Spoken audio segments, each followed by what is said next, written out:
Our first daughter absolutely hated being in the car. No kidding, every single ride was a full-on concert of nonstop crying, from the moment we buckled her in to the moment we reached wherever we were going. It didn't matter if it was a quick trip or a long drive, tears all the way. Ever been there? If so, you're not alone. Stick around, because this story takes a surprising turn. One day, I was heading to the store with a friend. As expected, the moment we backed out of the driveway, my daughter started wailing. Before I could even react, I heard the click of a seatbelt unbuckling. My friend? She had climbed over the console and into the back seat in record time, patting my daughter's tummy and making soft shushing sounds. Sounds dramatic, right? Let me tell you what happened next. My first reaction was pure shock. Whoa, that was really dangerous.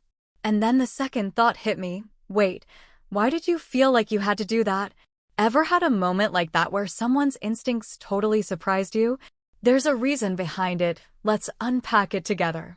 Looking back, I get it now. That reaction? It came from something deep and natural. When we hear a baby cry, most of us feel this automatic urge to jump in, to comfort, to fix. My friend was simply following that instinct. But here's the twist. While I felt that pull too, I didn't react the same way. Not because I didn't care, far from it, but because of something I've come to understand from years of working as a pediatric occupational therapist. What if I told you, sometimes it's actually okay for a baby to cry? Yep, I know that might sound a little out there. But hang with me, I promise, this will make sense. In that moment, I knew my daughter wasn't in pain. She wasn't hungry. She was just uncomfortable. And that's not always a bad thing. In fact, allowing her to sit with that discomfort, just for a bit, was actually part of helping her grow. Still with me? Great, because now we're about to get to the good stuff. You might be wondering, seriously? Letting a baby cry can be good. And trust me, I hear you. It sounds backwards, doesn't it? But here's the thing. Not every cry means something's wrong. Sometimes, it's just their way of saying, hey, this is new, or ugh, this is kinda hard. And when we don't rush in immediately, when we pause and support them instead, we're giving them something incredibly powerful. Want to know what that is? It's resilience. That's right. By giving your baby space to work through little frustrations, you're helping them build emotional strength. You're letting them know it's okay to feel challenged, and even more importantly, that they have what it takes to get through it. Sound like something you want your little one to have? Then keep listening, because it gets even better. These tiny moments, like struggling to reach a toy or rolling over, are actually building blocks. They're what help your child later when they face bigger hurdles. Like falling down while learning to walk or navigating their first day of preschool. So no, I'm definitely not saying ignore your baby. In fact, this is about tuning in even more intentionally. Wondering how that works? Don't worry, I've got you covered. Let's talk about how to build resilience the right way. But first, let's talk timing. Because knowing when to help your baby build resilience is just as important as how. If your baby is truly distressed, hungry, hurt, exhausted, that's your cue to jump in and comfort them right away. No questions asked. But there are also moments that are just right for resilience building. Want to know what those golden opportunities look like? Let me paint the picture. First, it's when your baby is dealing with a little challenge, something that's tough, but doable. You'll hear mild frustration, not full-blown panic. Think soft fussing or focused grunting, not the I need help now kind of cry. Ever seen your baby trying hard to reach a toy on their mat? Or maybe they're on their tummy, working to lift that little head? That's the zone. Still with me? Awesome, because these moments are gold. Another perfect time is when your baby is safe, but you're momentarily unavailable. Maybe you're in the shower or stirring dinner on the stove. Your baby might fuss for attention, but they're not in danger. These are the quiet in-betweens where big emotional growth can happen. Ready to dive into the how? Let's break down a simple 3-step approach to help your baby build resilience with your love and support. Step 1. Acknowledge. Use a calm, steady voice.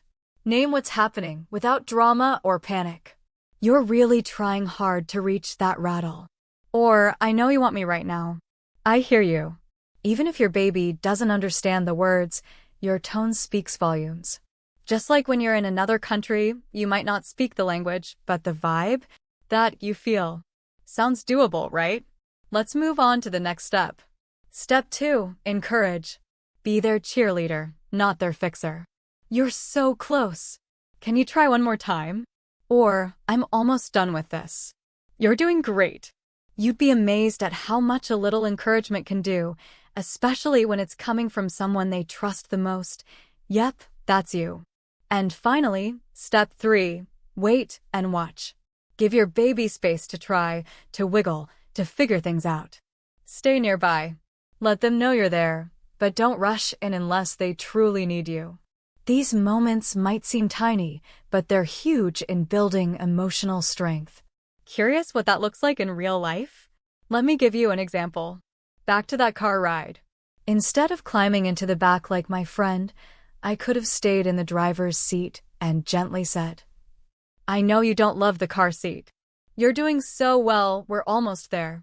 And maybe I'd sing a little song or point out the trees. If the fussing continued but didn't escalate, you're really hanging in there. I'm right here with you. But if it did escalate, I'd pull over, offer some cuddles, and say, that was a lot. Let's take a little break. It's not about ignoring, it's about knowing when to lean in and when to let them lean on themselves. One more common example? Tummy time. We all know how babies love that one, okay? Maybe not all of them. If your baby starts to fuss, try this. Acknowledge, tummy time is tough, huh? I see how hard you're working. Encourage, you're getting stronger. Can you lift that head again? Wait and watch. Stay close. Smile. Maybe sing a little tune. If they manage to push through, celebrate it. And if they've had enough, pick them up and say, you did your best. Let's rest for now. Feeling more confident already? Good, because here's the thing.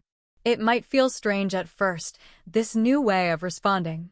But with time, it'll become second nature. And the payoff? Huge. You're saying to your baby, I see you. I believe in you. And I'm right here when you need me. That message? It's powerful. It builds confidence, emotional strength, a sense of safety. And hey, if tummy time's still a struggle, no worries. There are 5 different ways to do it. Some are super gentle, perfect for newborns. I've got a whole video breaking it down and showing how to make each stage fun. So go check it out after this episode and give yourself a high five. You're doing an amazing job.